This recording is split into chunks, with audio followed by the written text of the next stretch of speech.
ഇസ്തിഗാസയ്ക്ക് ഇവിടുത്തെ വഹാബികൾ കൊണ്ടുവന്ന അർത്ഥമാണ് എന്ത്? ദുആ ചെയ്യുക എന്നുള്ളത്. യഥാർത്ഥത്തിൽ നമ്മൾ ആരും അള്ളാഹുവിന്റെ സൃഷ്ടികളോട് ദുആ ചെയ്യുന്നില്ല. നമ്മൾ പോലീസ് സ്റ്റേഷനിൽ ചെന്ന് എന്തെങ്കിലും പെർമിഷന് വേണ്ടി നമ്മളോട് അപേക്ഷിക്കുകയാണ് ചെയ്യുന്നത്.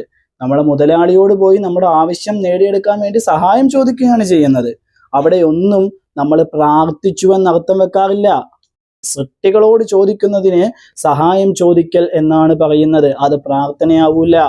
ആരാണ് ഇസ്തിഗാസയ്ക്ക് ഇന്ന് വരെ കഴിഞ്ഞുപോയ അയിമത്തുകളോ അല്ലെങ്കിൽ അഹ്ലുസുന്നയുടെ ആരെങ്കിലും ഒരാൾ ഇസ്തിഗാസയ്ക്ക് ദുആ എന്നൊരർത്ഥം വെച്ചതായി നമ്മൾ എവിടെയെങ്കിലും കണ്ടിട്ടുണ്ടോ? സുന്നികൾ അള്ളാഹുവിന്റെ മഹാത്മാരുടെ മഖാമിൽ ചെന്ന് അവരോട് സഹായം ചോദിക്കുകയാണ് ചെയ്യുന്നത്. അതാണ് ഇസ്തിഗാസ. അല്ലാതെ അവിടെ ചെന്ന് അവരോട് ദുആ രക്കുകയല്ല ചെയ്യുന്നത്. ജീവിച്ചിരിക്കുന്ന ഒരാളോട് നമ്മൾ സഹായം ചോദിക്കുമ്പോൾ അതവിടെ ശിർക്കല്ല. എടാ, ജീവിച്ചിരിക്കുന്ന ആളോട് നമ്മൾ സഹായം ചോദിച്ചാലും അയാൾ നമ്മളെ സഹായിക്കുന്നത് അള്ളാഹു എന്ന കഴിവുകൊണ്ടാണ്. അവിടെ അത് ശിർക്കാവുന്നില്ല. എന്നാൽ നമ്മളിൽ നിന്ന് വഫാത്തായി പോയ മഹാന്മാര്, അവരെ നമ്മൾ കാണുന്നില്ലെന്നേ ഉള്ളൂ, അവരോട് സഹായം ചോദിക്കുമ്പോൾ അത് ശിർക്കാവും. എൻ്റെ പൊന്നട, ജീവിച്ചിരിക്കുന്നവർക്ക് സഹായിക്കാനുള്ള കഴിവ് കൊടുക്കുന്ന റബ്ബിന് വഫാത്തായി പോയ മഹാന്മാർക്ക് ആ കഴിവ് കൊടുക്കാൻ പറ്റൂലേ? നമ്മളാരും അള്ളാഹുവിന് എഞ്ചിനീയർ ആവണ്ട.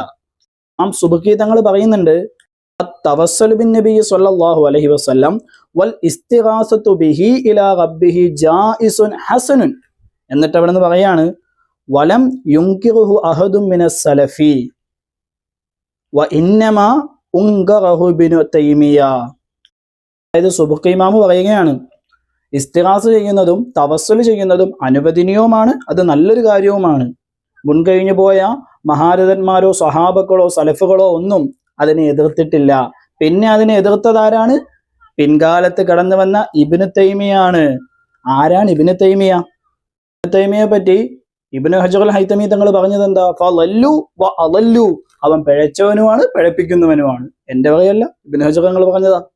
ഇസ്തിഗാസ ചെയ്യുന്നതൊക്കെ ശിർക്കാണെന്നാണ് ഇവർ ആരോപിക്കുന്നത്. യഥാർത്ഥത്തിൽ ഇവർ ഈ മുശ്രിക്ക് എന്ന് പറയുമ്പോൾ അതിൽ ആരൊക്കെ പെട്ടു? സ്വഹാബത്ത് വരെ പെട്ടില്ലേ? സൃഷ്ടികളോട് ചോദിക്കുന്നതിന് ദുആ എന്ന അർത്ഥം കൊടുത്ത് തെറ്റിദ്ധരിപ്പിച്ചതാരാ? ഈ വഹാബികളാണ്. അതുകൊണ്ട് ഈ പ്രാർത്ഥന, ഈ ഇസ്തിഗാസ, ഈ സഹായം തേടലിന് ഈ പ്രാർത്ഥന എന്ന അർത്ഥം വെക്കുന്ന ഒരു പരിപാടി ഉണ്ടല്ലോ, അങ്ങ് കയ്യിൽ വെച്ചാൽ മതി. അതല്ല ഇവിടെ അതിന്റെ അർത്ഥം.